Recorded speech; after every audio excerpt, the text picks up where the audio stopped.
এটা এমন একটি সম্প্রদায়, শিয়াদের পরিচয় জানার আগে শিয়া শব্দের অর্থ আমাদের জেনে নেওয়া দরকার। শিয়া শব্দটি বলতে মূলত দল, উপদল বা অনুসারীদের কোনো গোষ্ঠী এটা বোঝানো হয়।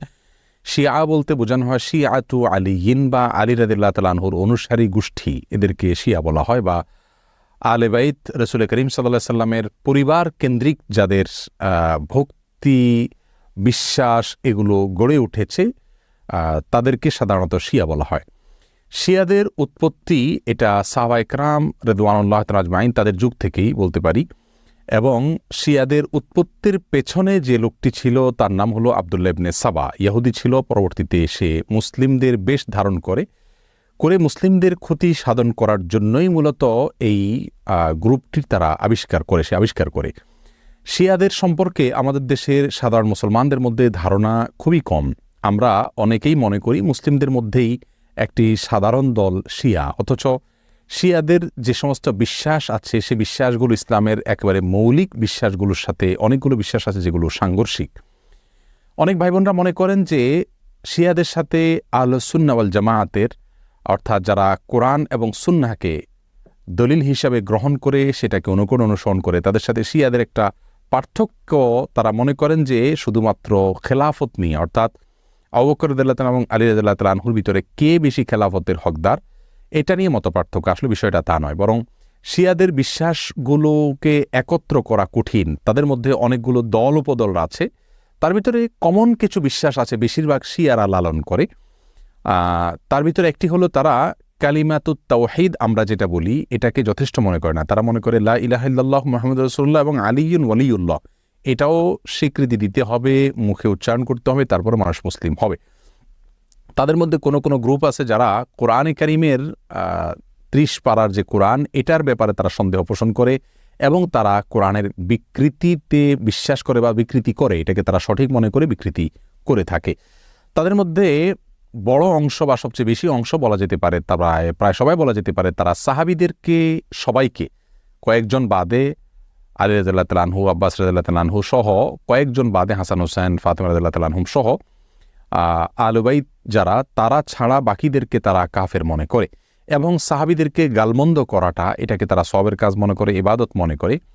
আয়েশা রাদিয়াল্লাহু তাআলা আনহা রাসূল আকরাম সাল্লাল্লাহু আলাইহি ওয়াসাল্লামের সহধর্মিণী, তার চরিত্র নিয়ে তারা সন্দেহ করে, যার চরিত্রের বিষয়ে কোরআনে কারিমে সূরা নূরে আল্লাহ সুবহানাহু ওয়া তাআলা পরিষ্কারভাবে ঘোষণা দিয়েছেন। যাই হোক, এ হলো মোটামুটি শিয়াদের কয়েকটা জঘন্য বিশ্বাসের আলোচনা। এবারে আসি শিয়াদের একটা বিশেষ দল, তাদেরকে ইসনা আশারিয়া বলা হয়। মূলত ইসনা আশার শব্দের অর্থ হলো 12।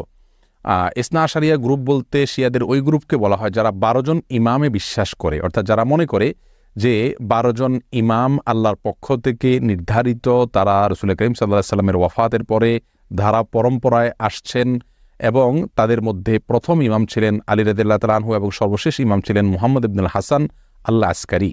এসব ইমামদের সম্পর্কে, ইমামদের মধ্যে সর্বশেষ ইমাম যিনি মুহাম্মদ ইবনে হাসান আল আসকারী, তারা মনে করে তিনি লুকায়িত হয়ে গেছেন, আবার প্রকাশিত হবেন এবং এই ইমামরা সবাই নিষ্পাপ, তারা কোনো বলতের ঊর্ধ্বে, এবং এই ইমামরা সকল প্রকার ইবাদত বন্দিগির ঊর্ধ্বে উঠে গেছেন, তাদের কোনো ইবাদত বন্দিগি করতে হয় না।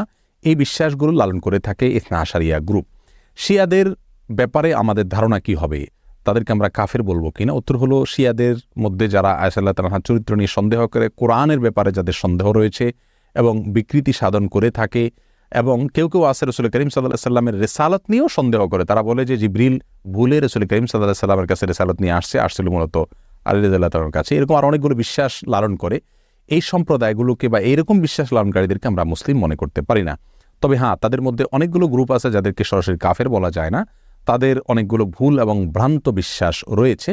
এদের মধ্যে সবচেয়ে সাধারণ যেটা বিশ্বাসের দিক থেকে সবচাইতে তুলনামূলকভাবে কম জঘন্য বলা যেতে পারে সেটা হলো আবু বকর রাদিয়াল্লাহু তাআলা চাইতে আলী রাদিয়াল্লাহু তাআলাকে খেলাফতের জন্য অধিক হকদার মনে করা। শিয়াদের অনেকগুলো ভ্রান্ত বিশ্বাস নিয়ে বিস্তারিত এবং বিশদ আলোচনা করা দরকার, তা না হলে তাদের বিষয়ে আমাদের ধারণা পরিষ্কার হবে না। একজন মুসলিম হিসাবে আমাদেরকে সঠিক ধারণা যেমন রাখতে হবে, তেমনিভাবে ইসলামের বিষয়ে কারা কি ভুল ধারণা লালন করে সেগুলো আমাদের জানতে হবে। কোরআন নিয়ে যারা সন্দেহ করে, সাহাবীদেরকে যারা গালমন্দ করে, সাহাবীদেরকে যারা কাফের মনে করে, এবং রাসূল করিম সাল্লাল্লাহু আলাইহি সাল্লামের সহধর্মিণীর চরিত্র নিয়ে যারা সন্দেহ করে, কোরআনের বিকৃতি যারা সাধন করে, এদের ব্যাপারে আমাদের ধারণা কি হওয়া উচিত সেটা আমার মনে হয় যে কোনো সাধারণ দর্শক শ্রোতাই আমরা সহজেই সিদ্ধান্ত নিতে পারবো। আল্লাহ তাআলা আমাদের সকলকে সঠিকটা বুঝার তৌফিক দান করুন।